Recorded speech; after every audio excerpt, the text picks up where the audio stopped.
correct? Yes, I believe so for the, yeah. Okay.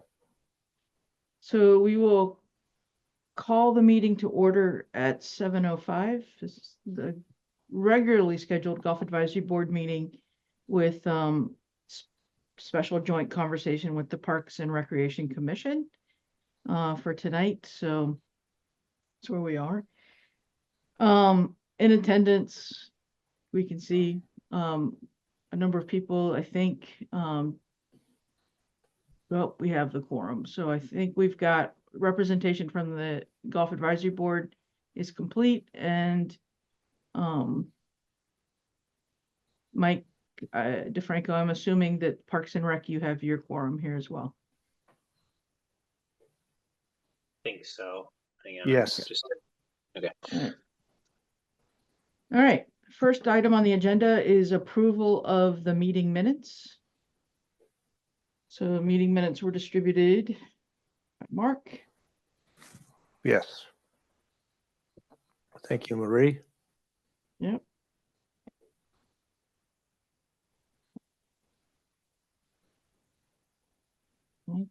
Except for the spelling of my name, it looks good. It's okay. Nobody gets it right. All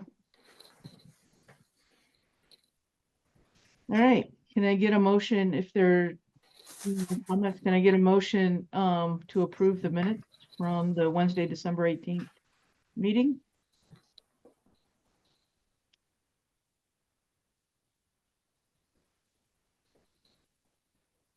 No? Yes.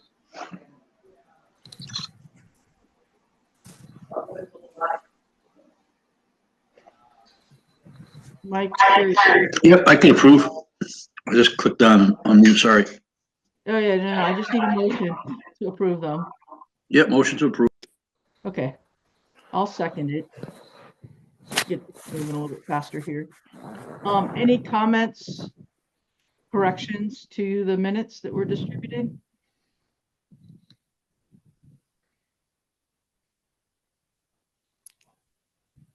I have none. Other than the spelling of your name. Yeah, other than the spelling of my name. Right. Okay.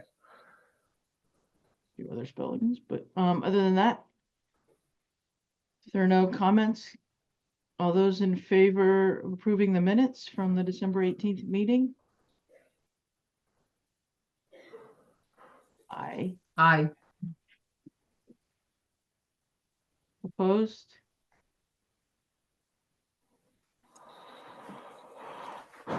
All right. I'm gonna, I think Brad and just need an aye from you. I'm watching the mute. Here we go. Aye. Okay, thank you. All right. Minutes approved.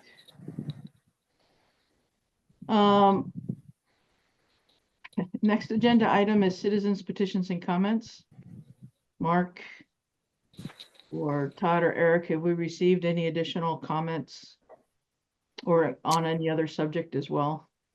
This is our normal time. Yeah, I think I shared with you the one email. Yep. And I forget Jim. Jim, yep. Jim, From Jim yep. McMahon. Right. Yes.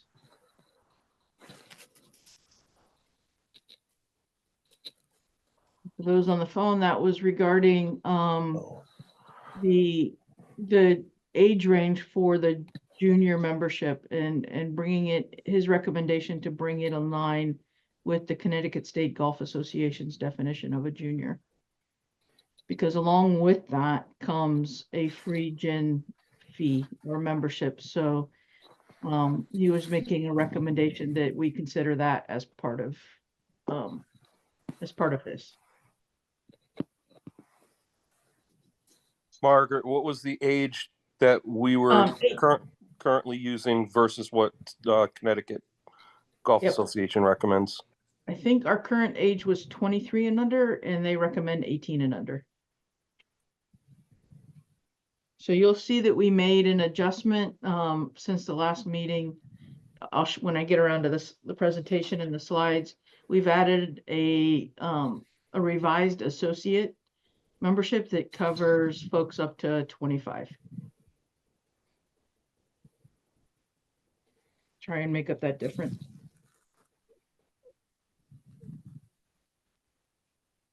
But yeah, I'm sorry, I should have said that. It was to bring it down to 18 and under. Yeah, the current junior is up to 21 years and also a student. Yep. Yeah, so the recommendation we're gonna discuss it is 18 and under.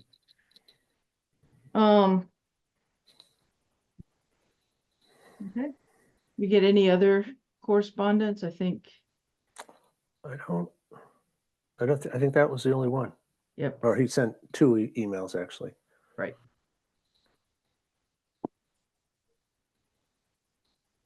Okay.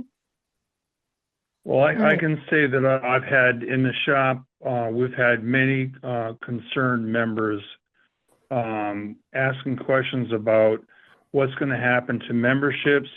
Are we going to do away with memberships? Are they going to increase the membership by $1,000? So it's all over the board as far as our members are concerned regarding what is going to be happening with the membership. Yep. And so I'll just offer that anecdotally. Okay. And Todd, you're referring to season pass holders. Or just anybody Yes, walking through the yeah. pro shop, season Yeah. pass. Yes, well, yes. Well, we call them members, but yes, correct, season pass holders. All right. And we'll try and address some of that tonight. Introduce some clarity and let people understand the actual facts of what's going on here. And then some proposals for where we're going to go from here.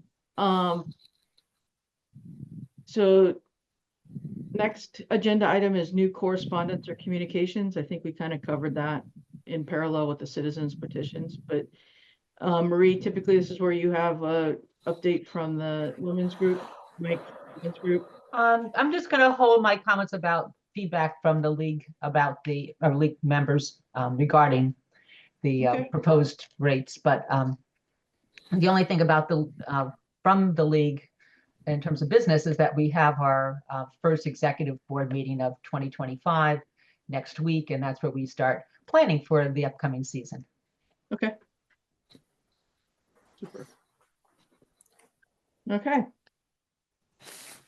So with that, we'll move into kind of a discussion of the unfinished business from the December 18th and the December 2nd or 3rd, I can't remember exactly the date. 2nd, I think, meeting in regard in particular to the proposed 2025 fee structure. So since we met on December 18th, by the way, thank you for all the feedback that we got on that day.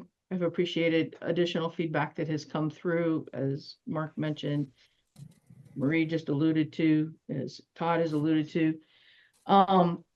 So we've taken in a fair amount of feedback based on what was proposed in the original presentation from JJ Keating, and have had some discussions and have come up with some alternate proposals that we're going to present tonight with some kind of background material, kind of talk a little bit about other courses in the area and what comparing things apples to apples really looks like, and talk about what the impact of these rate structure will be on different types of golfers, and kind of use that as some background as we head into the discussion around and hopefully a decision around what the 2025 fee structure will be this year. All right. So if there's no further questions or concerns, I'll go ahead with a presentation. I think the pre-read was sent out. It was made available for folks to take a look at. Go ahead.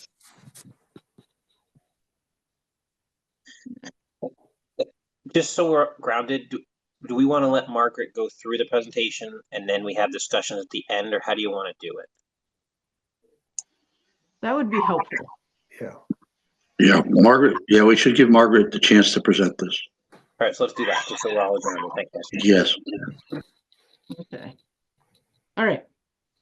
So our 2024 evaluation carrying over into 2025, but that's what we've got. This was an evaluation that was requested by the Golf Advisory Board to take a look at the operations and financial, or basically the operations of the golf course. The last time this was done was in 2003. And as we know, the world has changed slightly since 2003. And so it was time to undergo an assessment to either tell us that we were doing just fine the way we were, or to make some recommendations of for changes or improvements that we could make to the golf course and the operations of the golf course.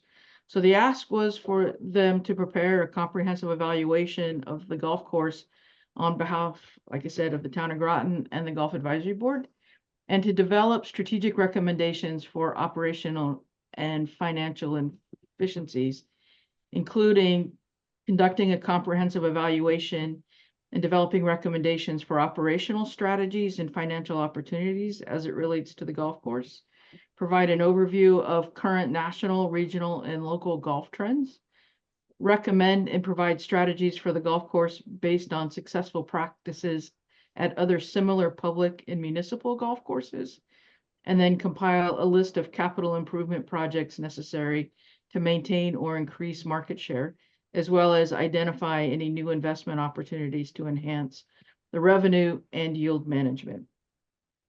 So as with any assessment, you're going to you're going to put it out for an RFP. We selected Mr. Keating.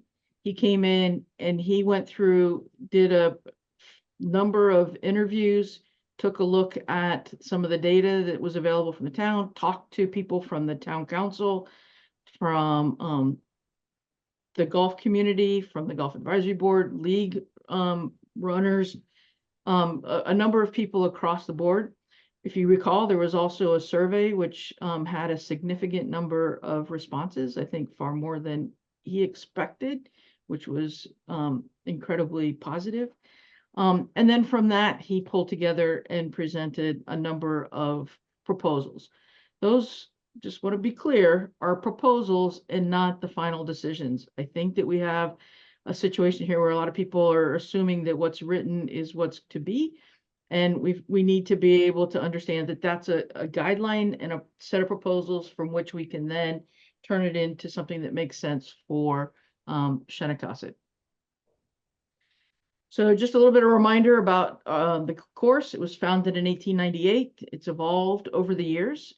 This was originally built as a four-hole layout. And then it was gradually enlarged to an 18-hole course over the next 18 years. So didn't sit idle. Between 1916 and 1919, Donald Ross came in and redesigned the course layout. And it is one of only 5 Donald Ross courses in the state of Connecticut. And then again, another change to the golf course in 1997 in a land swap with Pfizer, where the 3 water holes, so obviously 15, 16, and 17 were built, and the existing holes in the main part of the course were rerouted to account for the swap that had occurred. Again, just kind of the goal, Shenny offers golfers of all playing abilities a scenic and challenging place to play golf. The course hosts premier Connecticut golf events each year and maintains its reputation as one of the best public courses in the state. Okay. So the general objectives of the golf course, Marie, I think, nailed them at the last meeting. Improve the player experience year over year, increase the diversity in areas of gender, age, and playing ability, promote family play, and then change the perception of golf in the community. Where we're headed. Some underlying guiding principles that are kind of supporting or kind of trailing through everything that we're doing here. Shennecossett as a golf course is a self-funded enterprise within the town of Groton and operates similarly to a private business. It is fully self-funded, and just want to kind of be clear on that.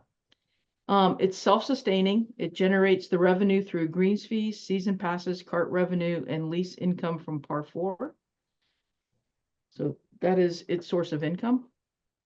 Players of all backgrounds, income levels, and abilities are welcome to play at Shennecossett. The community, both golfers and non-golfers, are stewards of a historic link-style course that should be enjoyed not just for the past 125 years, but hopefully for the next 125 years. And then also, I mean, so that underlies what we're doing, we need to be leveraging modern technology to support the player experience, as well as the operation and maintenance of the golf course. So the technology has come a long way. There's a number of places where it can be introduced. And so we need to start taking a look at those opportunities. So as part of this assessment, the key issues that were identified by Mr. Keating were that the season pass fees and greens fees were too low to support the operational expenses of the golf course. Our reservation policies are flawed and need to be addressed. The employee benefits, the amount of the course plays as a for employee benefits is greater than industry benchmarks at 54.6%, and industry benchmarks quite a bit lower. There is currently a combination of insufficient revenue and high labor expenses that impact the year-over-year cash flow that's available for doing capital improvements on the course. The course does need repairs, bunkers, fairways, irrigation, etc. So there is an ongoing maintenance and maintenance requirement for the golf course that has to be addressed. Our current piecemeal approach to the golf course projects was adopted very similarly to other Parks and Rec projects and has kind of been the way of operating to this point. And then just lastly, to point out, our maintenance staff, maintenance department is understaffed for the number of rounds that are played at Shennecossett. Okay. Some other ones that have come out through discussions and the things, the demand for playing golf at Shenny is greater than the supply of tee times. I think this all kind of feeds into the tee time issues that we are observing. Tee time reservation system is not used optimally. Accurate metrics and financials are not available, in particular player metrics, to be able to identify who's playing when and how often. The building and the pro shop are in need of renovation. Just for the record, the building and the pro shop are not under the management of Parks and Rec department and the town of Groton. They're in the buildings department, and so handled in a slightly different fashion. And then something that came out in the survey, there's a lack of learning opportunities available at the course. There are not regular clinics, events that are available for people to come in and learn and improve the game of golf at the golf course versus having to go elsewhere for that opportunity. All right. So in taking a look at the results of the proposed changes and kind of the assessment that Mr. Keating came up with, we identified coming out of the meeting in the early December some low-hanging fruit that we might be able to tackle, as we're going through this process and trying to figure out what the right set of rates are going to be. The first being to upgrade the technology that we use on the golf course, in particular the point of sale system or the tee time reservation system. So that is being looked at actively as we speak. Changing the policy so that all golfers register a tee time, named tee time, and check in before their round so that they can be accounted for. Use the tee time reservation system to match people up to the correct pass classifications So let's get people identify which option they've chosen, and then be able to use that to charge appropriately as we go through the season. Investigate accepting payments online. The current Chelsea reservation system does not do that, but we are going to take a look at that. Try and increase our online reservations to greater than 60%. We'll get there pretty easily. Track revenue accurately by leveraging that point of sale system as it's intended. And then in 2025 this year, or potentially actually the next fiscal year, which is after June 30th, put out an RFP for a new point of sale tea time reservation system that maybe it could be in place hopefully by this time next year. Second low-hanging fruit was identified, thought fairly straightforward, is add additional maintenance staff. So in the proposed budget for this year, there's a request for an additional maintenance resource to be added to the staff, which I think would help significantly. Currently for our seasonal jobs, if people are hired for seasonal job, there is a requirement that the person have previous landscape experience. So that's kind of tough if you're looking for seasonal people who may be in the form of a high school student or a college student who may have no landscaping, but would be a very good asset to support the maintenance department during this high season. So we're also, Mark and company are looking at removing that requirement to try and broaden the pool of potential resources or people who would be available for those jobs. Again, considering seasonal staff for those peak months. The big one, the reason I think everybody's on the phone today is the aligning of the golf course rates. So want to complete the assessment of the 2025 rates and submit the final proposal for approval. We're aiming to take a stepwise approach to our target rates, ensure that golfers have options to match all budgets, and ensure opportunities for golf are available for all community members. And that we're returning the value to the golfers based on their play behavior or how often they play, etc. And also support participation in the men's and women's clubs with some of the rules there, etc. Then lastly, kind of some low-hanging fruit. You've seen example of it. The work has been ongoing, but implement the capital improvement plan. And part of this is not just taking a look at the laundry list of potential changes to the golf course and prioritizing and working through it, but it's also taking a look and saying, okay, if we can plan and prioritize those and make a plan that goes out over 5 to 10 years or longer, perhaps there are also some opportunities to identify some alternate cash flow that would support that, so that the greens fees and season pass holders, et cetera, are not the ones carrying all of the burden for that. But if we can get some additional cash flow in here, that perhaps that would help out in the long run. It might be 10 years out, it might be sooner, don't know. So we'll kind of work on that. Need to make sure that money is flowing into the capital improvement plan on a yearly basis. The other thing that doesn't get spoken about very often, and I think that we probably could do a better job of, is creating some awareness of the Parks and Recreation Foundation and the fundraising opportunities targeted to the golf course that could be related to that. So you can think of memorial donations, you can think of kind of a tournament, but there is a foundation out there, nonprofit, where donated monies can go that could potentially be leveraged for the golf course over time. And so we'd like to spend some time advertising that a little bit better, making people aware of it, and seeing if there's some potential there, as well as other things like a driving range down the road. All right. So this is just a slide. It was in JJ's presentation, just kind of fell over into here.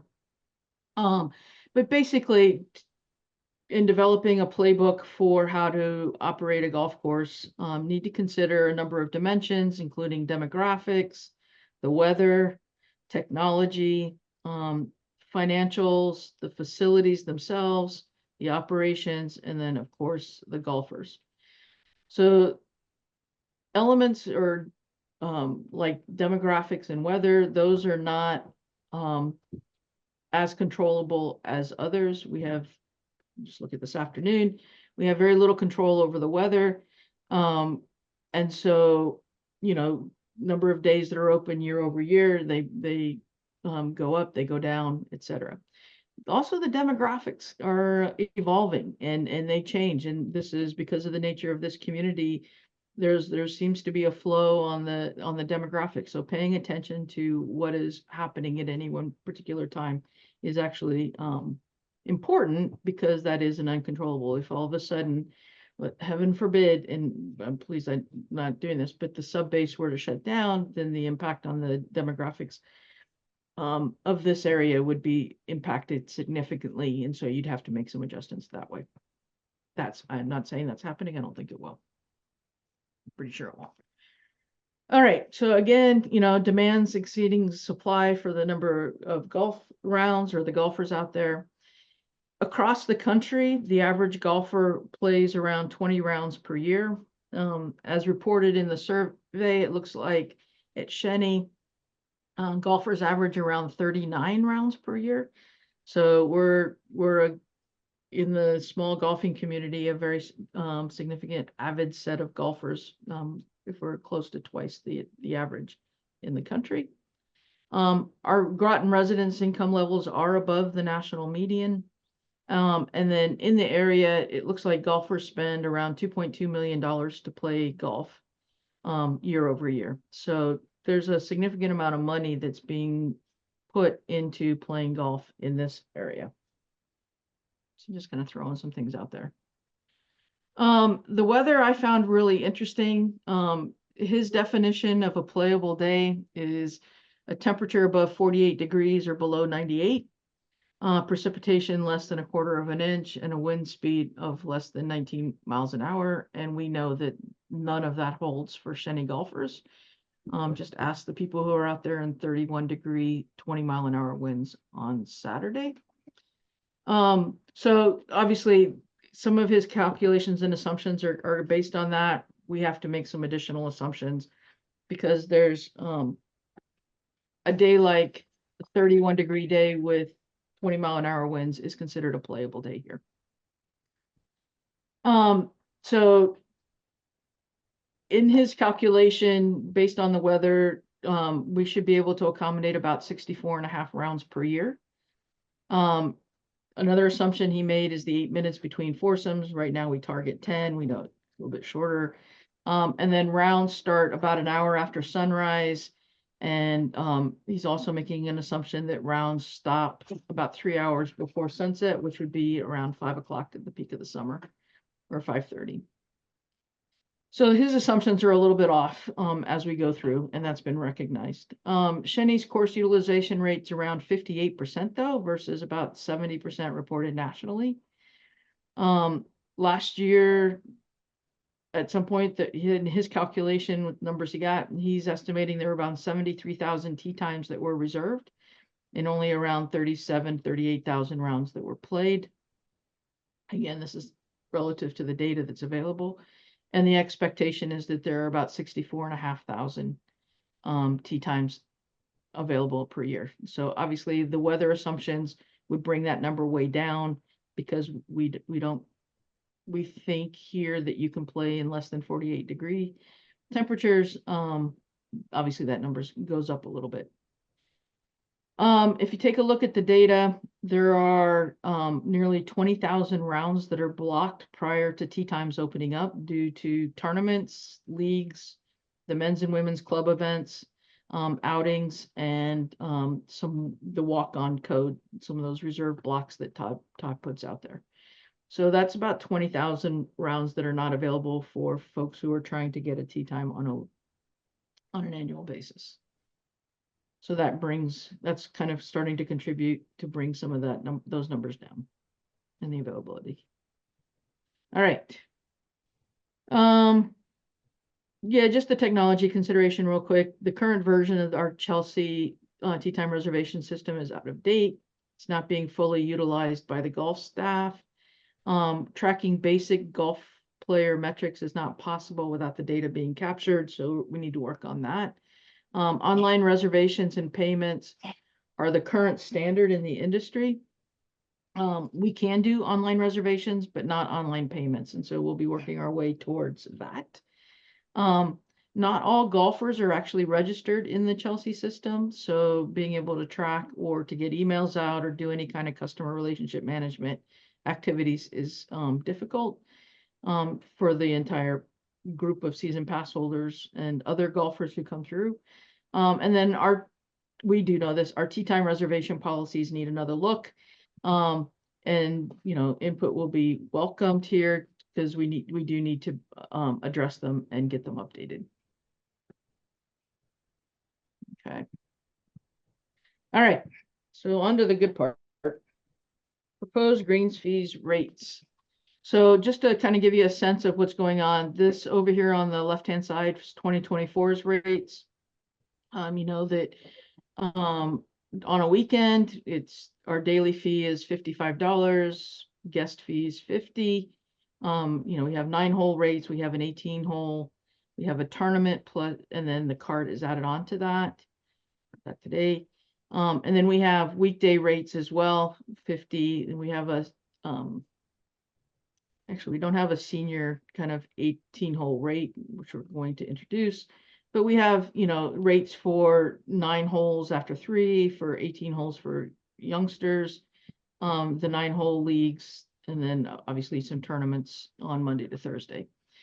Our weekend is defined as Friday to Sunday and holidays, and our weekday is defined as Monday to Thursday. Okay. So for 2025, when we took a look at what was proposed for going forward, the original proposal that came from Mr. Keating was that on the weekend, the greens fee should go to $60, the 9-hole rate to $36, the 18 to $30. The tournaments should go to $70.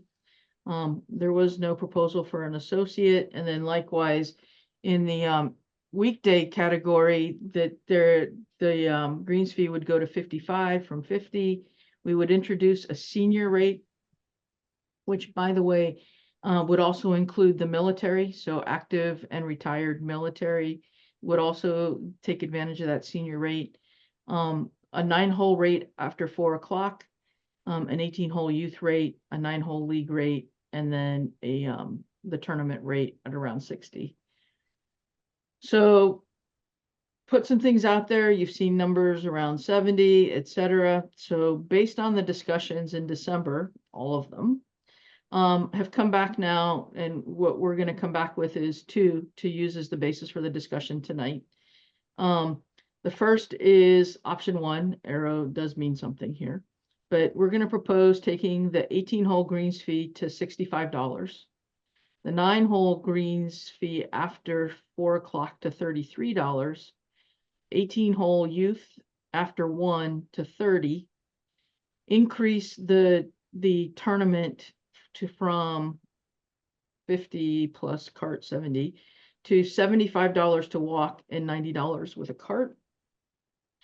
And then introduce, to address the 18, that youth 18 and under, introduce this associate rate that would be available after 1 o'clock, similar to the youth, at about $45. Again, up for discussion. This is new and was not available in the previous communications. During the weekday, propose going from 50 to 55. And you'll see that the proposal here is basically the same, regardless of option 1 or option 2 for the weekday. We feel fairly comfortable with this, but again, open for discussion. The senior plus active military, retired military would go to 50. The 9-hole, 30. The 18-hole for youth would go to 25 during the week. A 9-hole league would go to 30. I know some ideas here to help reduce that a little bit. If you want to run a tournament Monday to Thursday, $60 to walk, $75 to ride. And then an associate person, so somebody under the age of 25 could come and play 18 holes during the week for $40. So you can see that these two are fairly similar. The difference between option 1 and option 2 for the weekend rates, obviously this would be $60. The 9-hole rate would be 32, dividing. The 18-hole youth rate would stay at 30. The tournament rate would go to 70. Sorry, I should have done this, 70 and 85. And the associate rate would stay at 45. Okay. So these kind of becomes kind of our linchpin from which we're kind of working from. So option 1, option 2. All right. This is where all the feedback came, is on the proposed annual pass rates. So the first important one to recognize is that we're proposing removing the differentiator between a resident and non-resident rate. The primary driver behind that is that taxpayer money in the town of Groton is not going towards the golf course. And so there's not like a double payment by the residents towards the golf course. And so to simplify things and kind of sort things out, we're proposing to go to just a single rate and regardless of whether you're a resident or a non-resident.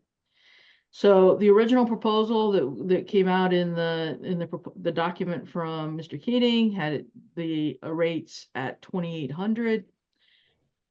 We're proposing, based off of the $65 greens fee, that 2,300 would be the unlimited play 7 days a week rate.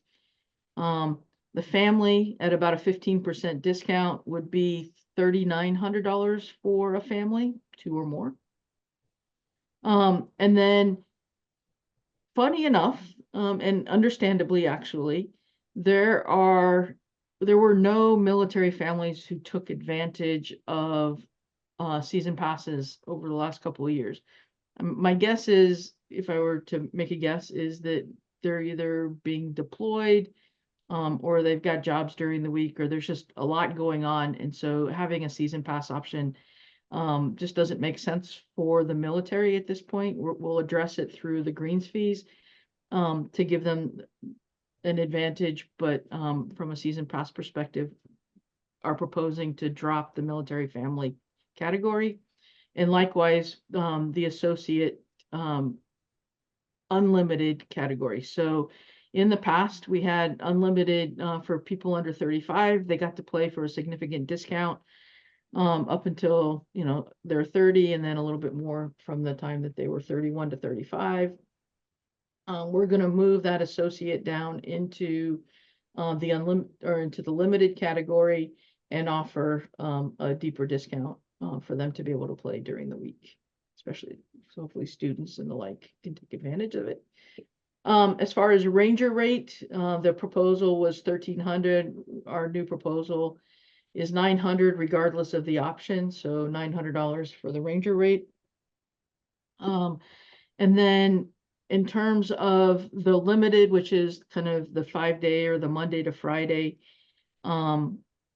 it's basically, the proposal is that the adult go to 1,800, a senior go to 1,500, an associate to 1,000, youth to 18 and under to 700, and then the family with that 15% discount off of the full adult rate would go to $2,900 for the year. That's with option 1 with the $65 greens fee. The $60 greens fee, it adjusts down a little bit, 22, 37, stays at 900, and then 17, 14, 9, 6, and 28. So not a significant difference here. And so our recommendation, just so you know, preview is going to be option 1. Okay. So we've reduced the number of categories, tried to kind of simplify it a little bit. We listened to the feedback. We heard what you had to say, the original proposal, and have come back with what we think is something that would both help grow the revenue, not significantly, but keep the revenue growing so that we can continue to operate with a capital improvement budget, as well as extra maintenance staff, new technology and the like, be able to support that financially, but not take the big hit that was originally seen in the document. All right. So continuing on, so that was the greens fee rates, the annual pass rates. And so now here's the new one that I think is creating a lot of confusion. Want to talk about it a little bit. When we looked across the state of Connecticut into other courses, many of them have, a lot of them have this concept of, they don't call it loyalty cards, but we're going to call it loyalty cards for right now. But basically this concept of you come in, you pay a fee up front for in return a discount off the greens fee throughout the year. So as an example, you become a bronze loyalty card holder, you pay $49 on day one, and then every time you come to play, you pay 10% off the going greens fee rate. So if you play during the week and you're a senior and your rate is 50, you would get $5 off of that. So you would play for $45 with the 49 up front. And I've got some tables here that'll show you kind of how it all balances out. Likewise, on a silver loyalty card, you pay $249 up front. You come in every time you play, you get a 20% discount off the rate of the moment, depending on when you're playing and what you're doing. So again, just a way of kind of buying into a discount on your greens fee throughout the year. And then at the upper level, a gold, which would basically get you a 30% discount off the greens fees as you go. Loyalty card holders would be treated just the same as season pass holders or annual pass holders. They're making a commitment to play at the golf course. And so that's the way it would go. If you look at Norwich, this is exactly what they do. Anybody who buys any form of prepayment type card is automatically made a member of their men's or women's club, which they don't have. They just have one, which is the Norwich Golf Club. So we're trying to stay in line with what others are doing with respect to these. The other advantage of the loyalty cards is for the golfers who maybe only play that 30 rounds a year or 25 rounds a year, or somewhere the breaking point's right around 37. This gives them a way to not necessarily have to purchase a full annual pass to be able to enjoy playing golf. And then they can, in the end, play for less than the full annual pass value. All right, so that's the loyalty card. So we've got the greens fees, the annual passes, the loyalty cards, and then the other thing that we're going to introduce into this year is financial aid. So for those of you who are familiar with the Parks and Rec Department and the programs that they offer there, they offer, based on household size and total annual income, discounts of 20, 40, or 50% off of the Parks and Rec programs. And so we would like to adopt the same financial aid rates that go along with that. In addition to, we'd like to be able to waive that any kind of loyalty fee that would come along with it. The rate table is available on the Parks and Rec site, their financial aid overview page. And so that would be available and allow folks who might otherwise not be able to play a round or two or three a year an opportunity to come out and try and play. Okay. All right. So that's the kind of the set of rates that we're proposing. Again, stand-up greens fee, annual pass, loyalty card, and then introducing financial aid. So for the kind of the overall greens fee, just wanted to have a series of tables. I'm going to fly through them here once I describe them, but just kind of want to show folks what happens when you purchase, let's say, an annual pass with option 1, and how your kind of average cost per round decreases over time, and why it is actually a benefit. So if you just came and played the rack rate, that's this table on the top. It's going to be the same across most of these slides, but it shows you, for example, if you came and played 50 rounds at Shenny and you played the full rack rate, you'd be paying around $3,250 a year. Pay 80 rounds a year, you're going to pay $5,200 a year. If you're a youth, you know, $30, you play 70 times a year, you would typically pay $2,100. Kind of flip it around on its head with the annual pass rates, just to kind of see, and this isn't all of them, it's mostly here just to kind of give you a sense. But if you're a golfer who is going to play every day of the week, and you're going to play 70 rounds a year, you're going to average out at around $33 a round. If you have like a weekday season pass or annual pass, you're going to average out around $26 a round, which is less than half the cost of the full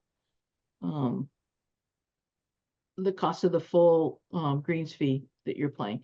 So the season pass is quite the bargain, especially if you're the kind of golfer who plays above the average, which was, remember, 39. But you can see even at 39, we're getting down below the actual greens fee rate. So you're already seeing a significant discount at these levels. Okay. Same thing, $60, you can see does the same type of thing. Like I said, most of this data is just here. In terms of the loyalty cards, it's a little bit different.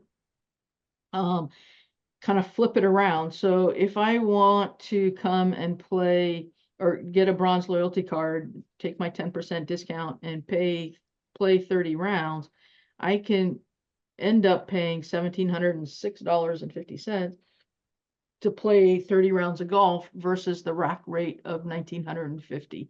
So I'm getting a discount, and I haven't necessarily committed to $2,300 for my season pass, but I'm still making a significant financial outlay to the golf course to play golf.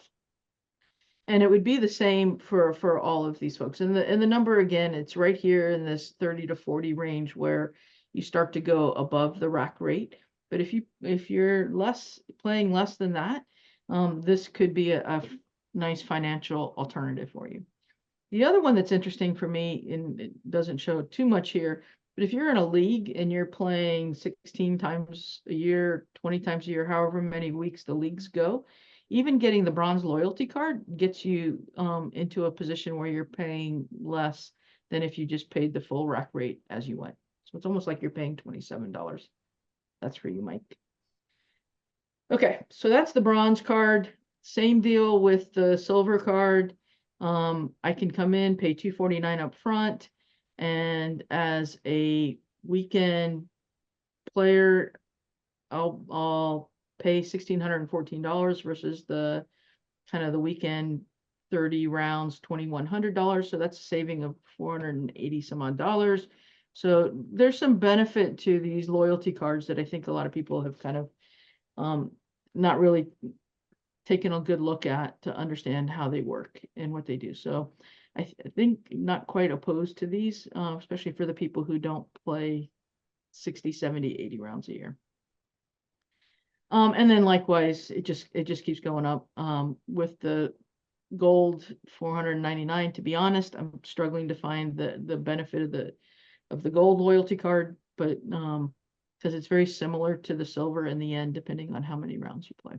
But it's here, so we'll put it out. All right, so that's kind of how these compare. This information is going to be kind of published. So just to kind of give an idea, I ran through and created some simple personas just to kind of see what might make sense for the person or the people, depending on what's going. These are all estimates. Nothing here is exact. just because it's not. But you know, if you think about our senior golfer who's lives in Florida half the year, is in Groton from, let's say, mid-May to August. They play 2 to 3 times a week. They may, you know, play 14 weeks or between 30 and 50 rounds. If they came in and they played just the straight up rack rate during the week, they're senior, it's $50. They're going to play between $1,500 and $2,500. They could invest in an annual pass, so $1,800, or they could purchase a silver loyalty card and pay somewhere between $12.99 and $19.99, depending on how many rounds they're going to play. So you can see that somebody like this is going to have a decision to make because that 1,800 threshold is going to be passed over here. But this gives, you know, some of the folks coming up from Florida an option to play their rounds of golf in the summer and maybe not have to outlay so much. But that's okay because they will continue to pay at a less of a discount than if they purchased an annual pass. Likewise, seniors, here's a senior I talked to, a couple, they plan on playing around 30 rounds a year, about 3/4 on the weekend, 25% of it during the week. And again, following the same logic, the rack rate, if they purchased an annual pass, and then if they purchased a silver loyalty card, in their case, the silver loyalty card is what's going to make the most sense. And I just kind of ran through these. I mean, again, a full adults, they'll play 160 rounds between them, most of it on the weekend, some of it during the week.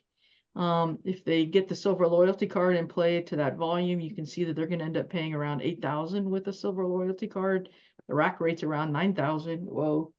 But if they purchase the annual pass, it's $3,900, so less than half of what they would have to pay otherwise.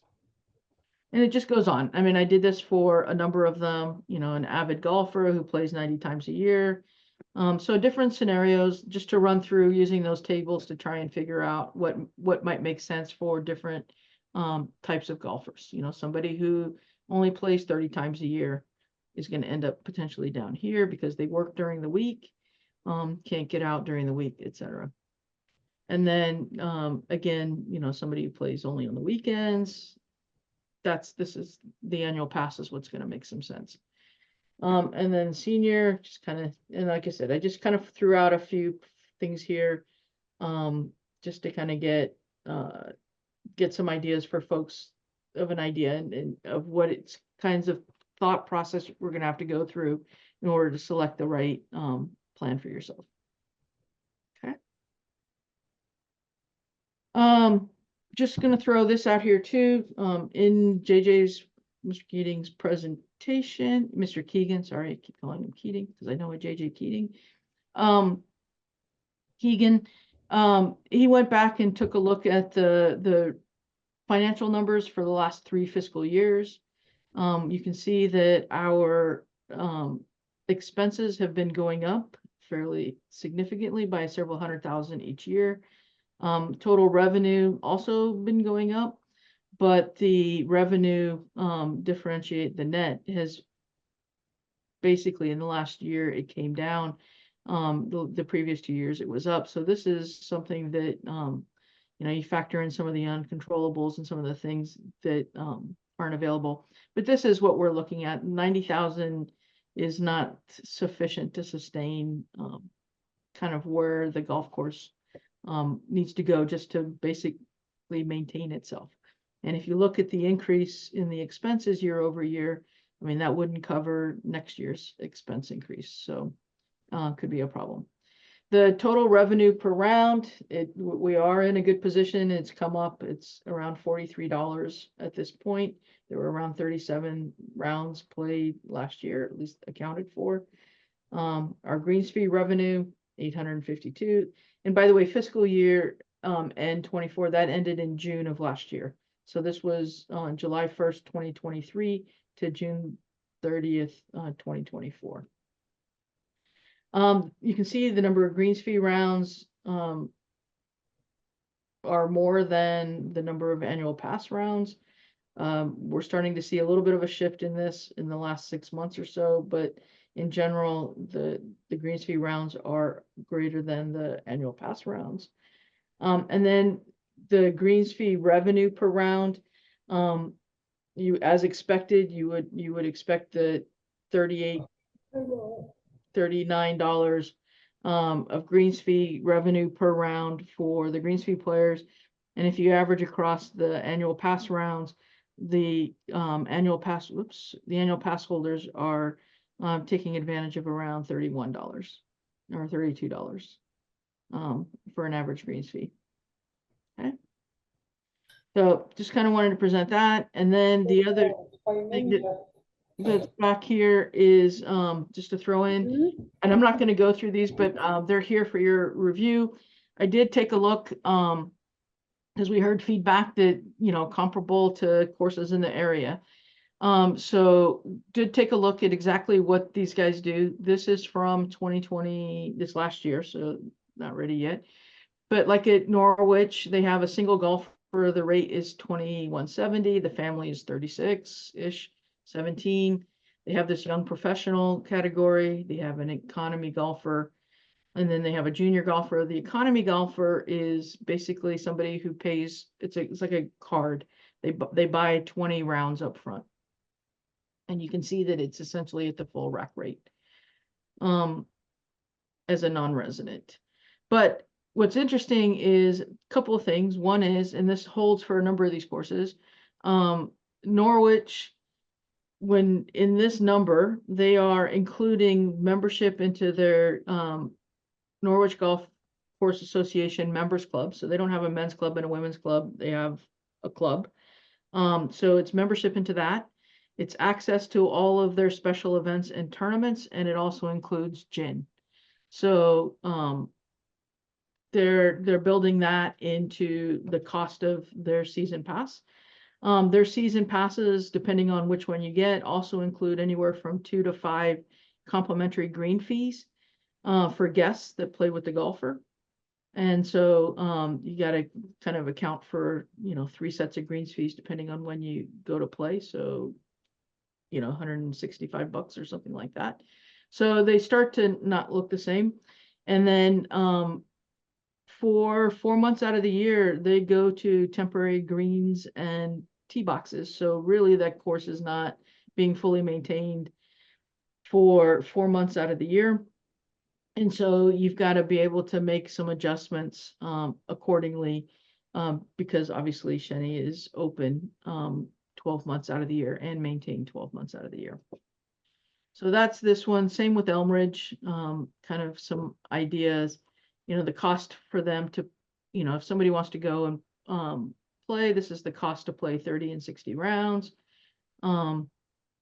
Again, you know, if you're at, well, it's Fairchild Wheeler, so you go find Elmridge. It's right here. You can see for there again, they're only open 8 months out of the year. So their rates are very close to what we're proposing here. If you factor in the fact that they're closed 4 months out of the year. So you can either adjust up to Shenny or adjust down. I just did an average of 20%, which kind of is conservative in this estimate. So it's actually probably a little bit more. And so it's kind of hard to compare apples and oranges depending on what you're doing. There were some other interesting things that were done at a few courses. You can see, I mean, in general, for some of these, they're very similar in concept, weekday rates, senior couple.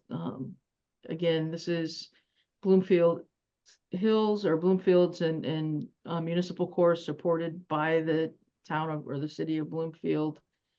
Tashua Knowles, they don't have the season passes. You buy into these loyalty cards and then you get a reduced rate as a result versus somebody who comes in. So you can see like during the weekend, it's the difference between paying 37 and 58 because you have this kind of loyalty card concept. So Timberland, similar, they have kind of both things going. What's interesting about Timberland is that they charge for, even if you have a season pass, you're charged per round at least $2. And then again, it's only open April to December, so this is looking at a 9-month rate, so kind of hard to make that extrapolation once you do the math. And likewise, Sterling Farms in Stamford, they do offer complimentary play to active armed forces personnel. Something to consider at some point. But again, and I don't think there's a military installation in Stamford, so could be a lost leader. So they've also got the same thing. You buy a pass and then you're given given a rate accordingly. So, and you can see resident adult, and I know that the city of Stamford supports that golf course. So there's a difference there. And like I said, just to try and normalize across everybody, the cost to play 30 and 60 rounds at each of the golf courses. Okay. All right, and I'm gonna stop there. These are just extra slides for later. So thank you for the time. Sorry it took so long, lots of information to get through, but.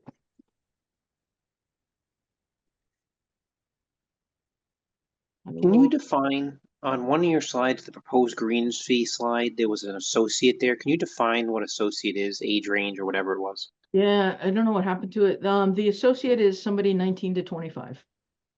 And that's also for the previous slide? Yeah, this should say 19 to 25. Okay, thank you. Yeah, the associate is associate.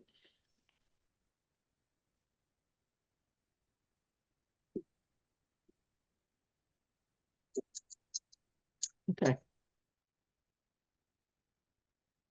So I think probably the most efficient way to do this, so that we can start the conversation, is for me to make a motion that we propose option 1 as the option 1 as the 2025 green fee rates,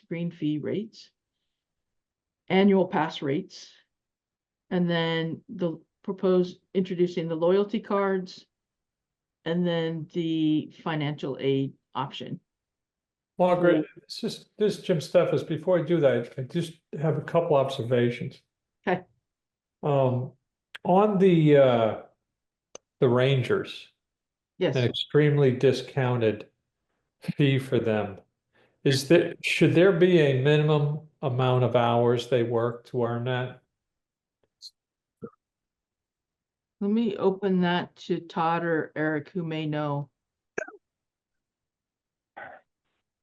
Typically, the Rangers work 2 or 3 shifts a week, and they pay that rate because now the history of that is that before we started this charge, the Rangers would work to play, and so. But then HR decided that should not happen. So we had to come up with a vehicle to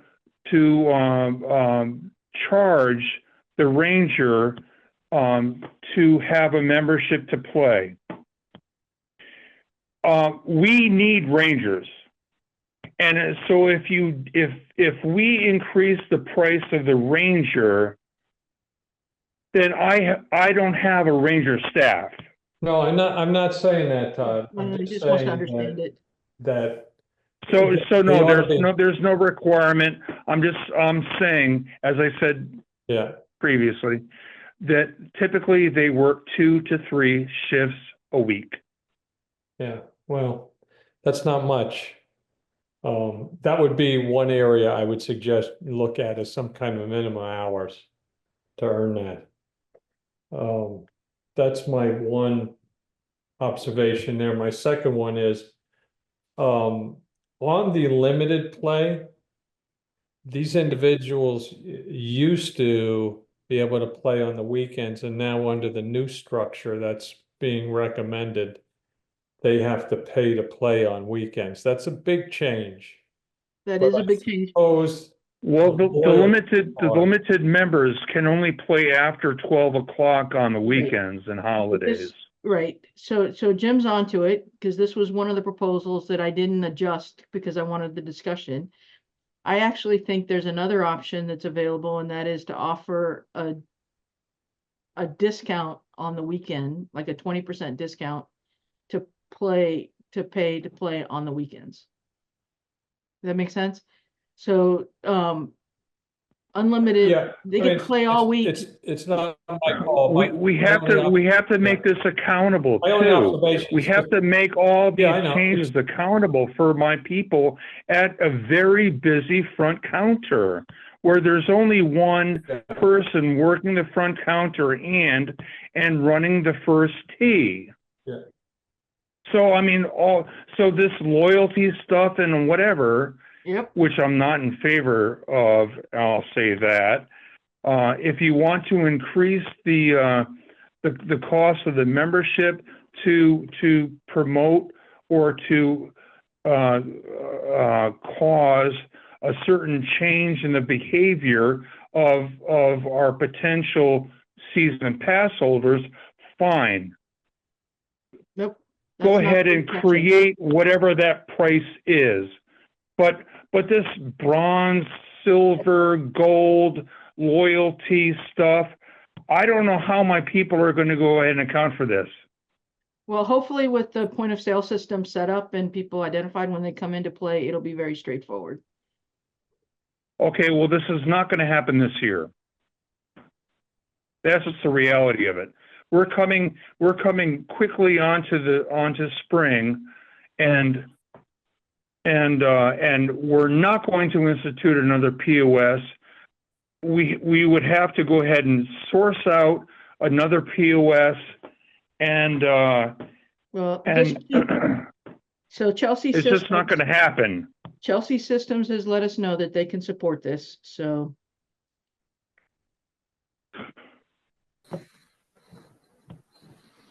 We're going down this path for right now. Okay. But Jim, yeah, no. So here's my next question on the, just to answer Jim's question. A shift for a ranger, is it 6 hours, 5 hours, 4 hours? Variable? It depends on the time of year. Okay. It's 5 hours. It could be 6 hours. It could be 7 hours for the closers. So 15 to 20 hours, Jim. But they're also paid. No, understand They're that. paid- I'm just helping answer the question. Yeah. That's my only observation on that is I don't know how many hours they work and do they earn it or not, the Yeah, discount. you do.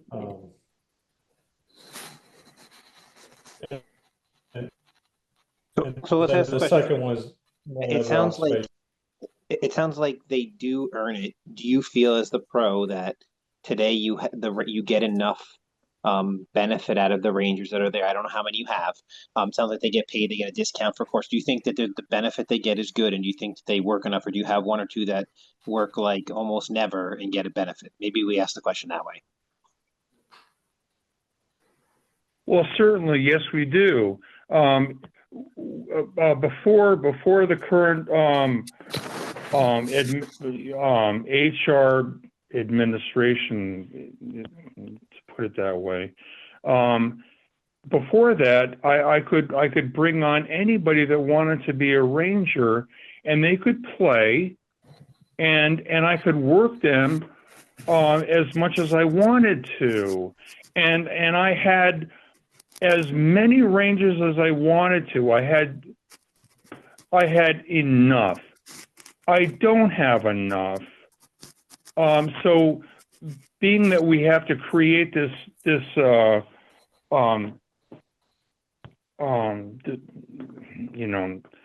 paradigm where we have to charge a membership rate in order for them to play, I have barely enough. And yes, they are great guys. We used to have gals, by the way, I'll just say that. And we're not adverse to having gals, but yeah, no, I barely have enough, but they are working the job that they need to be doing. Are they allowed to play on the weekends? I'm sorry? Are they allowed to play on weekends when it's jammed? Are they allowed to play on the weekends? Yeah. Yes, yes, they are. Yeah, Why the would we Ranger, allow them to play on weekends when that's prime time, and then the limited pass holders can't play on weekends where they used to be able to play on weekends after 12? no, the reason why we set the rate of the Ranger the way that we did is so that we can get Rangers. Yeah. And the Ranger category is an unlimited category for that reason. So that we're only satisfying HR demands so that we can have Rangers. And so, yes, they can play anytime they want to play. It's unlimited. Don't know about that one. That's just an observation. Second is, Margaret, which way was it for the limited pass holders under the new proposal? Are they allowed to play afternoon or not? They can play whenever they want on the, today? No, so in the new one, they can play whenever they want. They just have to pay. Yeah, okay. What I'm saying is that's a big change. That is a That's big change. the only thing I see here that. And like I said, I think there's another option there that we should consider. And that is just some sort of discounted rate on the weekend. Okay, all right. See, and that's kind of the inconsistency there. I know we want to keep the tee sheet open as much as possible, and that's why they were never able to play in the morning before. And now we'll just give them a discounted rate. I don't understand why a Ranger would be allowed to play on the weekends during prime time. I would think it's. Well, keep in mind, I only have 12, I only have like 12 Rangers. Yeah.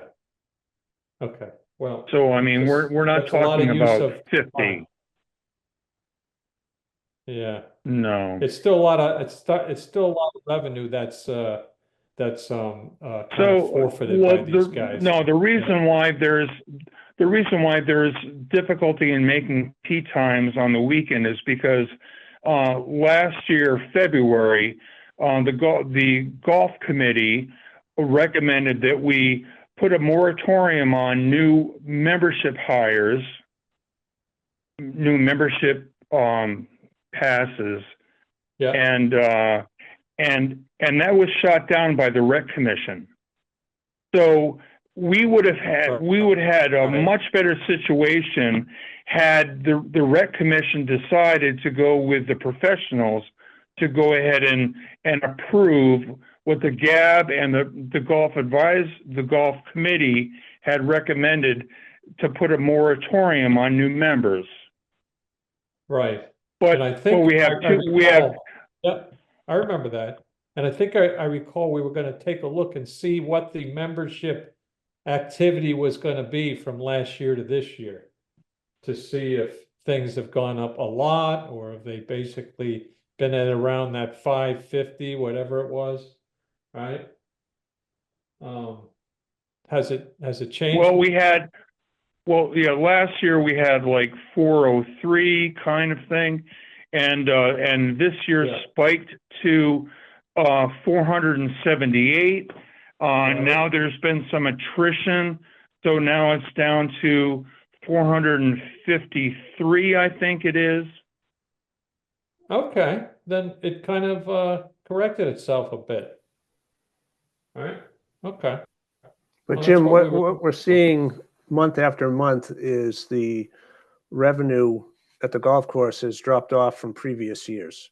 And that's directly attributed to the fact that season pass holders are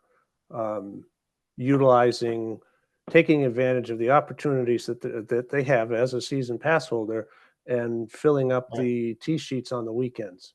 Right. Yeah. Right. Sometime last year, I was asked, how many members are too many members? And I said, once you see an increase in membership and you start to see a decrease in greens fee revenue, then you've reached that tipping point. And this year, we reached that tipping point. Yeah. Okay. All right. Yeah. Fine. We're at the tipping point, and we didn't have to limit memberships. Okay. So we'll probably lose some more because under this proposal, we're going to raise the rate significantly for the season pass holders, right? Yep. Yeah. So that's- By the way, when we create rates, when we've created the cost of membership, we've based it on what would the cost of a person playing 33 rounds of golf, and we kind of pegged the membership rate at that. And so 33 is a lot. It's much more than what the average is for what a usual average member would play.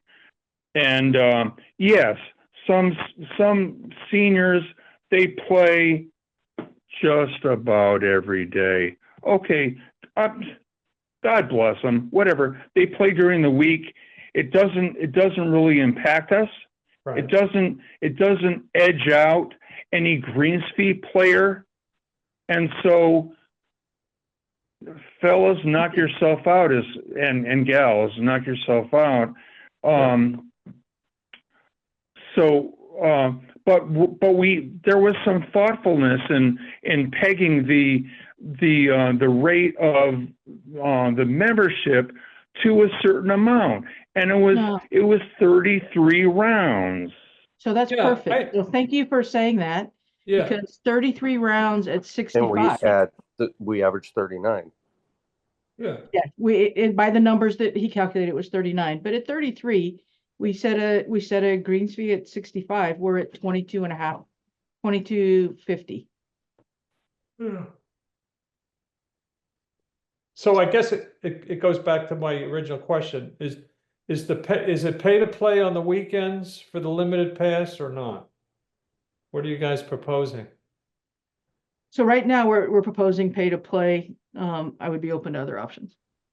Okay. All right. Okay. Just didn't Okay. Understood. get my head wrapped around that one Yep. completely. Okay. We didn't get our heads wrapped. Yeah. That's all I have. Yep.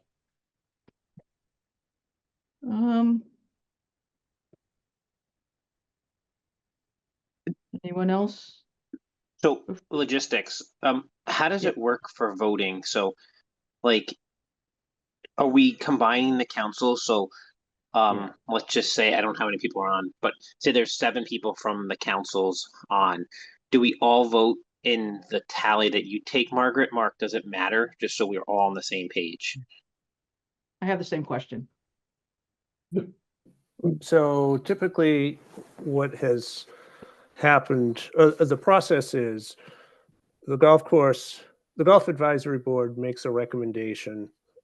They set some rates, make a recommendation.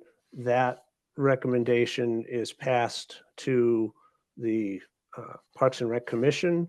They make a recommendation that goes to the town council. In the last 2 years, we've had joint meetings because we ran into a situation where we were in a position where we had the golf advisory board making recommendations for one set of rates, and then the Parks and Rec Commission would recommend a different set of rates. And then we had to go to the council to say, well, we don't have any consistency in our recommendation. So for the last 2 or 3 years, we've we've had some joint meetings and come to a resolution or come to an agreement on what the rate should be, so that when we go to the council, we can say, yes, both the council, or I'm sorry, both the Golf Advisory Board and the Parks and Rec Commission recommend these rates. So it sounds like we vote together. What logistics? Should Well, the GAB, You're so separate. essentially tonight, the GAB would make a recommendation, and yes, and then the Parks and Recreation Commission would hopefully accept that recommendation, and then that would get moved on to the council. And Marie, you have your hand up. You're free to speak. Okay, thank you. First, I want to say that I appreciate the thoughtfulness, Margaret, and those who worked with her on reducing the rates from the consultant's report. That jump was significant. But I think we need to consider a few other things. One, for many people, and I'm speaking for many of the ladies who spoke to me from the league, a significant jump, more than a reasonable percentage, okay, would hurt them economically, and they may not continue. I understand the loyalty card, might give some options there, and I'm not opposed to the loyalty card, but I do feel strongly that we're rushing too soon to make too big of a jump to increase the rates. I'll speak for myself, as I did the last meeting as a Groton taxpayer for multiple properties for many years. I have loyalty to the town. I have a lot of loyalty to Groton. I appreciate hearing about the Park and Rec Foundation. It's something I would certainly consider donating to, as I do to other institutions in the town. I feel a lot of loyalty to Shennecossett and to Parks and Rec, and I can't divorce myself from the golf course in saying that it's going to be an independent entity. Public Works, my taxes help with Public Works, my taxes help with foundations, my taxes help with paving the roads. I mean, it goes on and on. I'm a resident of Groton, and I feel that jump from a residential rate to a common rate, it puts a burden on Groton residents. We are going to pay a higher percentage to have a season pass than someone who does not live in the town. And I think that's wrong. I really do think that's wrong. I think that we may come to that, but to do such a large increase in 1 year and to put more of a burden on the taxpayers of the season pass holders of Groton to make that jump to a common rate is something we really have to reconsider. Okay? Again, I like a lot what was said tonight, Margaret. I think that it took a lot of my angst away from losing some of that value that we hold dear about the course.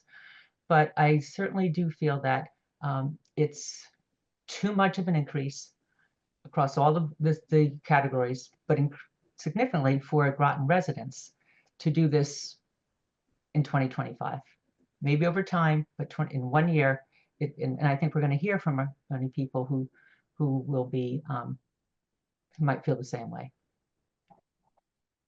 So, yeah, just to be really clear, we're not open, and Mark, help me out here. This is not a public presentation, public comment session. This is about the Golf Advisory Board and the Parks and Rec Commission coming up with a recommendation and moving that forward. With the time for comment was in December, and through our various mechanisms. I will say though, Marie, that the thing, what Todd just shared with us, that he pegs the ideal is to peg the annual pass rate to 33 rounds at the greens feet, puts us right in the ballpark of where it should have been, should be, and should have been. I also, I know it's high. I know it's a big jump. I'm one of those residents as well. I recognize that the golf course is not for the citizens of the town of Groton. Not every person supports the idea of maintaining a golf course, and therefore we're onto a self-funded enterprise.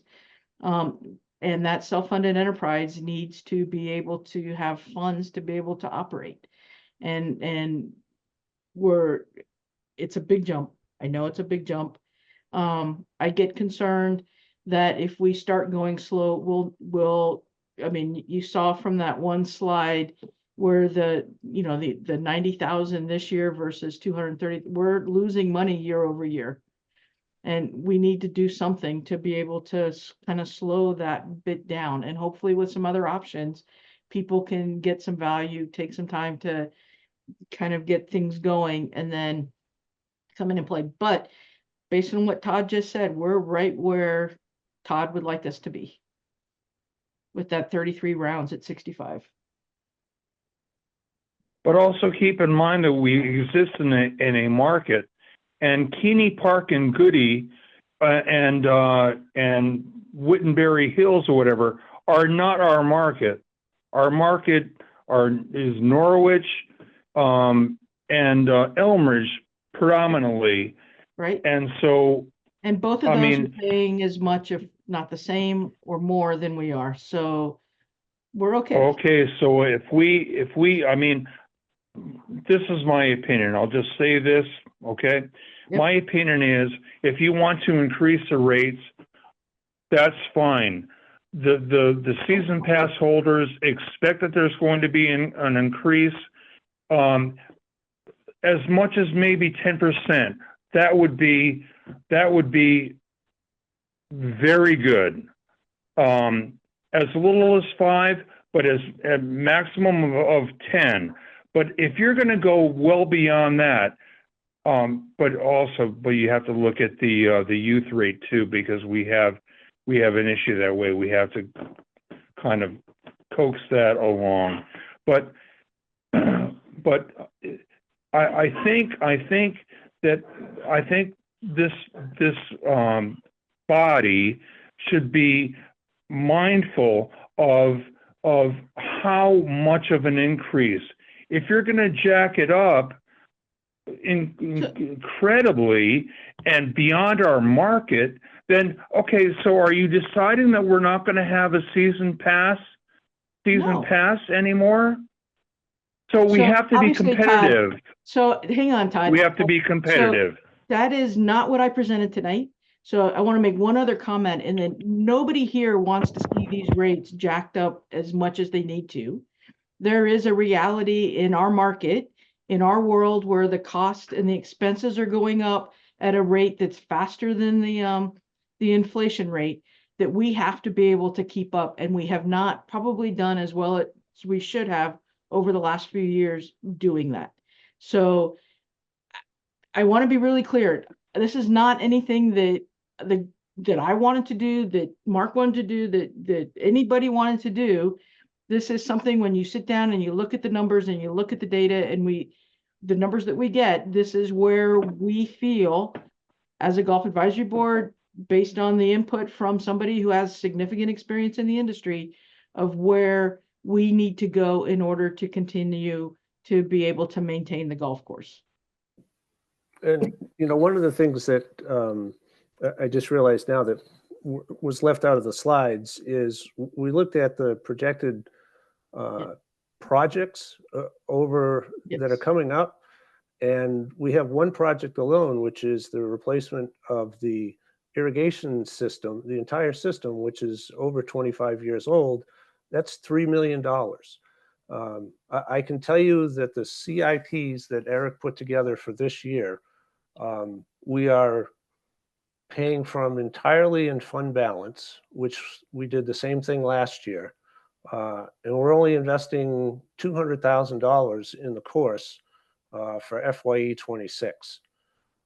So to get to a position where, we're going to be able to pay for that investment in a new irrigation system, it is not going to happen with the approach that we've taken, 3.5%, 5% over the last few years. We're falling behind, and this is how we're going to need to address that situation. If I could make a couple supporting points there.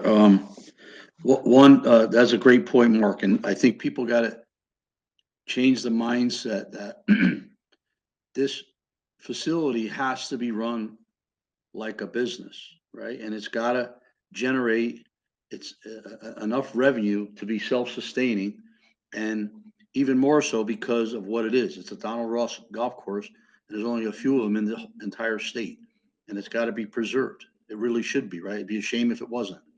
So, based on a number of points that were made, and by the way, a great presentation by Margaret to pull the data together and all the different analyses so we can see that people have options, right? And we've got to be able to do these things so we can generate the revenue, put the money aside so Eric can do, start knocking off the things of a long list that he has when you look at it from a whole by whole standpoint. And these are things that really have to get done, not to turn it into Lake of Isles, right? But to preserve it today for what it is. So me, Mike Serio, I would pay even the elevated rate because I love the place that much. And if I could see it get even better, even faster before my playing days are over, I would love it. Having said that, I heard a lot of the feedback from the men's club, and I have an obligation, right, as the men's club president, right, to represent what the members are saying. I think Margaret's ears have been really open to that, as well as mine. I've talked to a lot of people in person, on the phone, texting, and so on. And one of the things that I've learned from when we started this process is that, I really thought that the membership wanted sort of like the vision that I wanted, to make it more of a, even better condition golf course, improved, and again, do the things that Eric would want to do to make it like our own little Newport Country Club there, But I did hear and learn that the people that are members there, right? Which, I love all these guys that are members there. And they, I thought Dylan put it really, really nicely about how people like it for what it is today. But, and I learned that, okay, maybe they don't want, some of the better amenities that I want, but you still have to deal with, it's a business. We've got to raise money to keep it the way it is. Otherwise, it's going to deteriorate. And then we run the risk of, potentially a place going in that downward spiral. So Margaret and I have gone over the numbers. I'm torn about the $2,200 or $2,300 because, like Marie said, and I agree with some of what she said, which is, the step up. And in my mind, I think if I just go off of there's just two rates that I think should be adjusted, right? Because it is a pretty big step, which would be from $2,200 down to under $2,000. Call it $2,000 instead of stepping it all the way up to 22.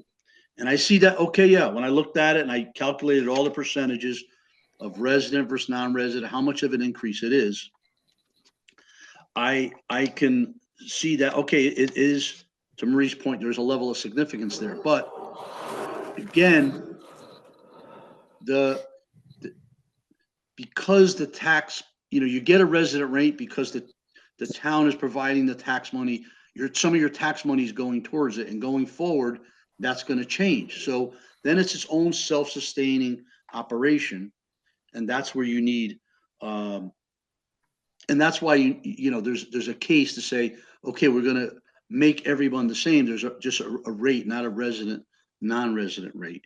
And you have to say, okay, if I look in the mirror, look backwards in the mirror, that I should have had a camera on earlier, sorry, is that, yeah, for many, many years, I had golf at a very, very inexpensive rate. And I'm not going to have that any longer. But what I am grounded in, whether it's me, myself personally, or as the president of the men's club, when I learned about and researched it myself along with Margaret, you look, I'm grounded in the fact that all the other golf courses, and I've played them all that what she mentioned, they're all in that $1,800 to $2,200 range for the type of golf course. And our golf course is even better than a number of them. But places like Keeney Park, Elm Ridge, those are right there, 1,800 to 2,200. And we've got even a little bit better golf course than that. But I think if we step it up to that 2,000, we're gonna, and all the other rates change, right? I think the family one needs to be adjusted a little bit as well, because that went up pretty significantly, or the recommendation is pretty significant, and that is going to cut into what we're going to generate for revenue. But the other voice that I hear loudly from the membership is, we've got to address the areas that Margaret presented, the areas of opportunity, the low-hanging fruit, because that's going to really tell us what is the golf course truly capable of generating in terms of revenue. Now we can see that, a year from now, this is what it is. And now, based on that, we can extrapolate the numbers out and say, okay, the rate needs to go from 2,000, I'm just going to say, to 2,100, or it does have to go to 22, or maybe it's even 23. Otherwise, we're not going to generate, again, just like your business, it's got to generate the money to sustain itself. But I think, a little bit of a change in the rates slightly on her slide number 14 there, that has the adult, rate for the season pass and the family, if that's adjusted down a little bit, but then we go as fast as we can and fix and address, I should say, not really fix, but address some of those issues that Margaret pointed out that could really help us get data and metrics and see really what we're going to generate in revenue. And the other point I want to make, I know there's other people listening in, which is great. That again shows the greatness of the place, that people listen in, just for everybody. I don't want Margaret to be the enemy here. Okay. She's doing a lot and her heart is in the right place in terms of making this place great and keeping it great. And that's where her heart is, to preserve Shennecossett. And everybody's got to get, got to realize that. And again, put it in perspective. Hey, this is golf. This is not life and death. And we should really, there's things Margaret may be saying that people may disagree with, or even things that I'm saying that people may disagree with, but it's going to be constructive conversation and not attacks. So I just want to make that point, because I know people are, a little nervous about all this, because hey, it is an increase. There are increases here that we're talking about, and I get it. No one really wants to pay more, right? Not even me. I wouldn't like to. If I could pay the same, that would be great. But what I've learned, and I've tried to talk to people about, is just, here's where we're at, and here's the supporting facts. And I think Margaret did a great job of presenting the facts. Her and I talked about this quite a bit. So again, I don't mean to keep going on and on. I just wanted to make sure I made those points tonight.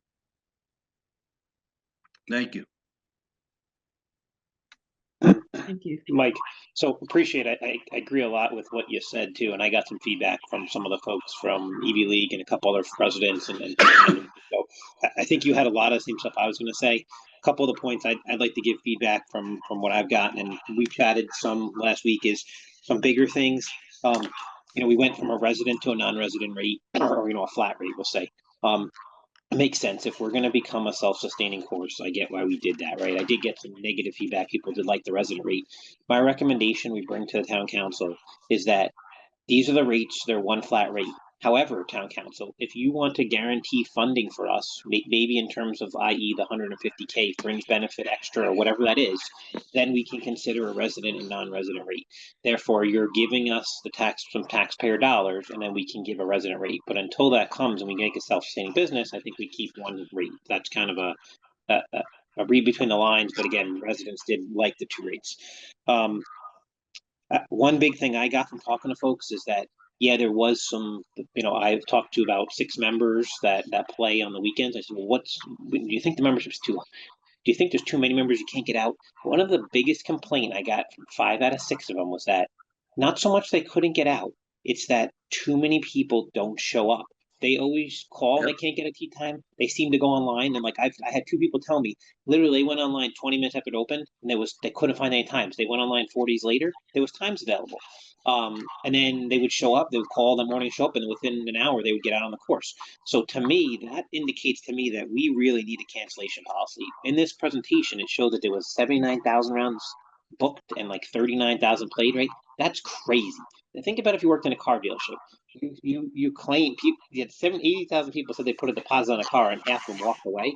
No, that's not, to me, that's not acceptable. So we need a policy to basically hold people accountable monetarily or some, to me, I don't know what other way to hold people accountable besides monetarily. So to me, that's a big thing. 100% agree. And I think that may help with some of it, right? And I think members are getting frustrated, but they do show up and do get out is what the kind of the gist I got. Just, it's a little more effort, we'll say. Members did like having the pro of being able to get a book a little bit ahead. That was a nice fee, they said, of becoming a member. They liked that perk. I kind of mentioned what happened if that went away. A lot of them didn't like that idea. So those were, I think, some of the big things. I'll give kind of my feedback then based from the 2 charts. The proposed greens fees, I liked everything on it personally. And from talking to folks, everyone seemed to think that everything was very reasonable. I think proportionally, the 9 holes should stay at 27 on that. That kind of gives a proportion going from the 18 hole raise to the 9 hole raise. I think that's pretty proportionate. That's my feedback there. The rest of it I thought was very well thought out. The proposed annual passes, a lot of folks did say that they did think that the current rates were fairly cheap and they haven't really gone up much. So a lot of them did say we actually expected increase. I didn't really expect that feedback, to be honest. Majority of them said the increase percent is incredibly too high. Half of them said they probably wouldn't become members if that was the increase rate, although they did expect an increase rate. No one gave me a direct percent of, like, I tried to kind of look at people like, hey, is 5% too much? Is 20% too much? Right now, it's about a 28% increase. I think what you said, Mike, is right. I think it needs to be somewhere on the lines of a 10% increase this year. If you need to step it up, my head is exactly where you were. If you need to step it up the year after, we evaluated that at that point. To me, if you did a 10% increase on a non-resident rate, you just call it for an adult, that brings you to 1964. Call it $2,000, whatever. I think that would be accepted, and I think people would understand that. But I think the current rates that are there, to me, you should almost be doing a 10% increase from the old rates.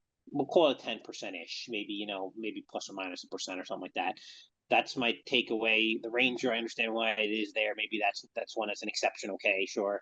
The limited, I didn't know that we were going to 5-day. I didn't catch that. So I didn't get any feedback from the public on that, so I can't give a public feedback from that. I will say though, I think that's a big change from going to where you were, which seemed like they could play after, I think it was 1 o'clock. Is that right? Someone said on the weekends. Yeah, after 1. Well, so yeah. I think 1 is Noon, still prime time, so I'm 12 not disputing that, but I think 12 o'clock. 12. 12 I o'clock. almost think that it should be considered a twilight. So here we talk about, it maybe the limited goes to every day, but on weekends it's a twilight. I think you're trying to bring people in your prime time from, sunrise to 3-4 o'clock in the afternoon. I think that's probably your heavy bookings on the weekend. I'd recommend the limited go to call it a twilight hour. Maybe we define that as 4 p.m. Maybe however we define twilight. That would be my recommendation for the limited times. So that's where my head is at, kind of personally, and from feedback I got from folks over. And I think the other recommendations that are in here are good. We need to look at a POS system. I think there was a good point of, it is going to be hard for the pro shop if we implement this tomorrow, let's just say whatever the rates and rack and stack come out to be, like, they have to do the loyalty card. I do agree. I think we need to get to we have everyone in the system collected. I think we need to do that sooner than later. And I think we need to make sure that we, I think some of that is doable today, so that I'll call it the database that we have is up to date, so the pro shop isn't having as much trouble. You can't double their work and expect them to go do it. I'd feel bad if we did, but I think we can help them today with building a better database. I think we could do that by the start of the golf season under our current system. Just even if they had a queue in front of them that showed them this person's calling up, hey, look, the queue shows them their name, their phone number, their email. If they have a loyalty card, just that queue in front of them, the database they can go to, type the person's name real quick, have the data. It's that much easier than trying to go through a manual notebook and stuff. So I think we owe that to the pro shop to make sure that's done as a commitment, to be able to enable this. And I think it's doable from what I understand, although I'm not in the game time seat. So that's my feedback. Over. Thanks. Yeah, great points. I just want to make this one point about the percent. So, from working with Margaret, just learning about, learning quite a bit from Margaret about all this. Again, looking at it as a business, right?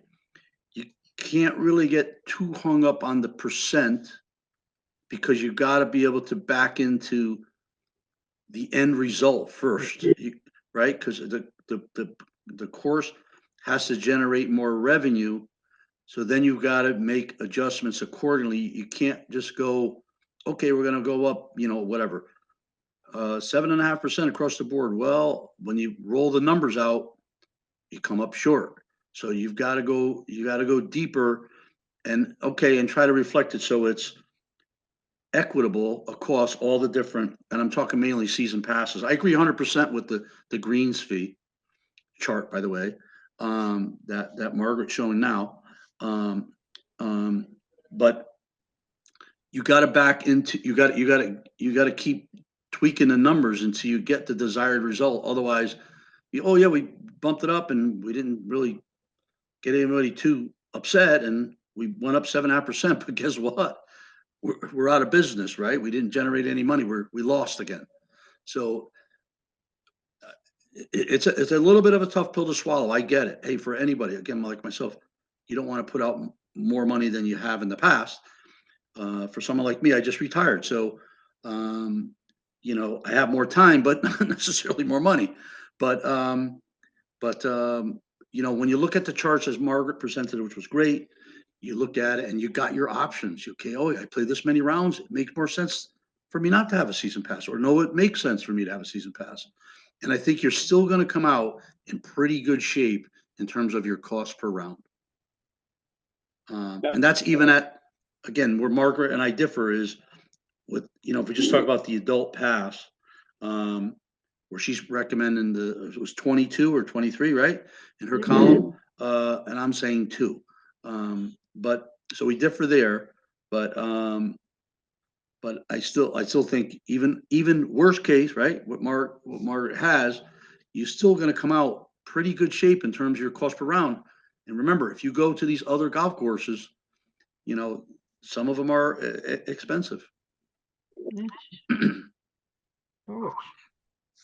Again, thanks. No, I agree. You do need to treat it as a business. I just fear sometimes, if we do too much increase, you lose sales. Like my analogy would be EVs, right, in the market. So if you look, besides take Tesla off the table because it's a different whole car setup, a lot of car dealers have a lot of EVs left over because people, they don't want them, because frankly they're anywhere between 30 to 53% more expensive than an average car. I've done calcs on this before. So there's a threshold where people go not interested anymore, and then you lose all that clientele. So that percent, you could think of that in a dollar or a percent, but there is a threshold where you lose people. I think the current rate is too high, although I think a 5% is definitely too low. So we're talking hundreds of dollars, talking percents. That's where my head's going. Yep, agreed. Yep. And then the only other thing that I'll just remind people of, it's this slide over here, is that we're on a downward trend here. So to Mike's point, making sure, we believe that the expenses in the budget they're going for next year might be in the 1.75 range, 1.8. And so what's it going to take to get revenue that is in that range? Can I use your computer? Well, yeah, yeah, go ahead. And I know Brad has also had his hand up for a long time. But yes, please. Whatever that is.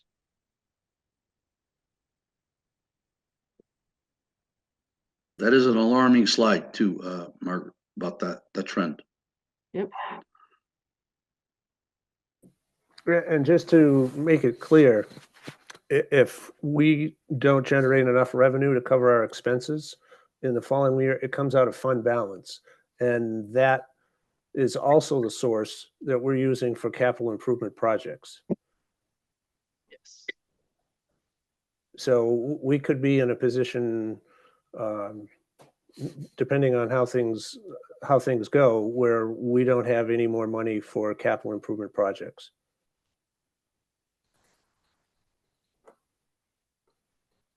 Okay. Yeah, great point. Elizabeth, just one second. Brad, you ready to go? Yes, I've been ready for 20 minutes. I know. I'm trying. No, I appreciate all the good discussion. So, firstly, we're way past our projected meeting time. A lot of great discussion, and firstly, great presentation, Margaret. I'm a numbers-driven person, and you presented a whole bunch of options, and it's a lot to digest. Um, is there a hard date? I guess this question is for you and Mark. Is there a hard date of tonight for actually coming up with our recommendation? I mean, there were a couple of times during our discussion tonight where even you said, "Oh, that's something else we should consider." Is there any room for having an additional meeting, and maybe to have an opportunity for the men's and women's clubs to discuss some of this data, digest the discussion that's been happening tonight? Yeah, so Mike, there is a scheduled Parks and Recreation Commission meeting on January 22nd. The next scheduled meeting for the Golf Advisory Board, I think, is February 4th. Yep. I'm not looking at a calendar, but anyway, if someone wanted to make a motion from the Golf Advisory Board this evening to have a special meeting on the 22nd, which is again the same night as the Parks and Rec Commission, we could have another joint meeting that evening. And to answer your question, there is no hard deadline, but I think the further we get into the closer we get into the golf season, because there's another step after we have this joint meeting. We have to go to the council and get on their schedule. So now we're into February before we're setting rates for 2025. So I think if there's interest in having another meeting, and maybe it's warranted given the proposed changes that we're looking at, would be for the Golf Advisory Board and the Parks and Rec Commission to meet on January 22nd, which is a Wednesday evening. Okay, thanks, Mark. Then Sure. I would like to make a motion to have an additional meeting, please. I do think this is of historical significance to Shennecossett, and shouldn't be taken lightly. And I want to get some more feedback from current season pass holders, men's and women's club members. I think there are some options that were proposed tonight that I wouldn't have even considered until I saw some of the numbers, but there is a lot to digest here. So I'll make a motion to have a second meeting.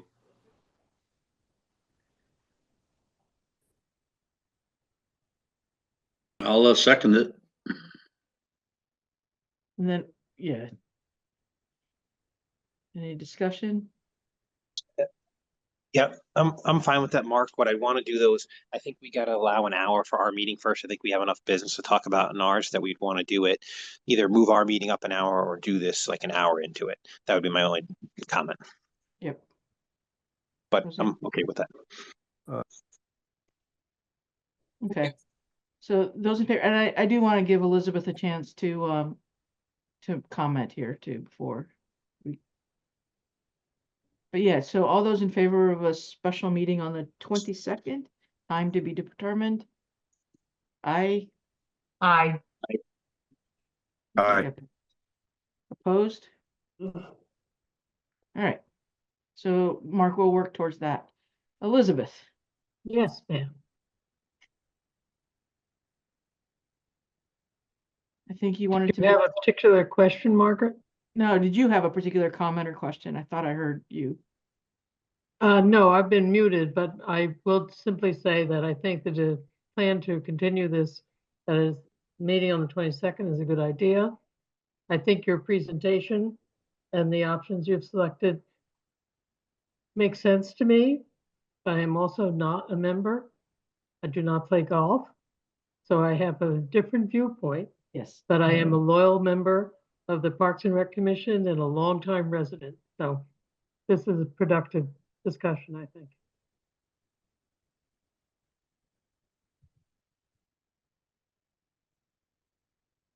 Any other comments? I will send this to Mark tonight. He's had the first 8 pages. I'll send the rest off to Mark and then he can distribute it out, post it, whatever needs to be done. Margaret, this is Brad. I had one last question. Of course. Could we go back to your slide that showed revenues 22, 23, 24? Yep. Hang tight. And I think you broke it down by round.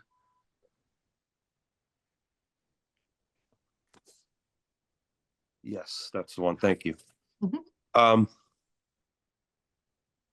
Agreed. We're on an upward trend in expenses, but from fiscal year 22 to 23, it was approximately a $95,000 increase. But going from 23 to 24, it's almost 300,000. Yep. Perhaps Eric could comment. What was that giant increase attributed to? Eric or Mark. I don't have my expenditure report with me, Brad. I would have to No, look but at that. I can answer that. This is Jim. It's benefits. The benefits, the medical benefits of the town have just gone way up. And this is the Shennecossett allocation for its 6 full-time employees. And you know that context is important for the people that will be hearing these rate increases. Is, you know, the consultant mentioned that we have a cost problem at Shennecossett, and it really is labor driven. It's because, you know, we have 6 full-time members that are town employees that have basically a 55 rate on their son have that. Okay. And the benefits have gone up significantly at the town over the last several years. First due to inflation and secondarily due to medical inflation, which we all know has increased a lot. Okay.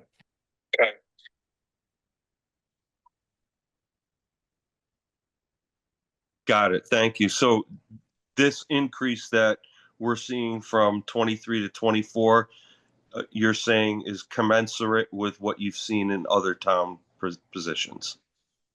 Yes, yes. The allocation for the full-time employees here is no different than any other department in the town, right?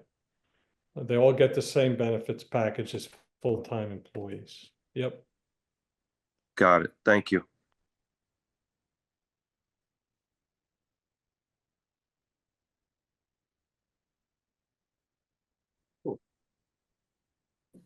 Margaret, I think the meeting would be at 6 o'clock. The Parks and Rec Okay. Commission now meets at 5. So I think Oh, at Mike's request, that would give us an hour to have a meeting, because I know there's some other agenda items, and then the GAB could join at 6. So just while everybody's here, just so that they know, we'll schedule a special meeting for 6 o'clock on the 22nd. okay, that works. All right. So if we want to take time to kind of absorb, get some additional feedback, I would say we'll get a motion to adjourn tonight's session or tonight's meeting. I'll forward this to you, Mark. You can distribute it, post it, whatever, and then we'll reconvene on the 22nd.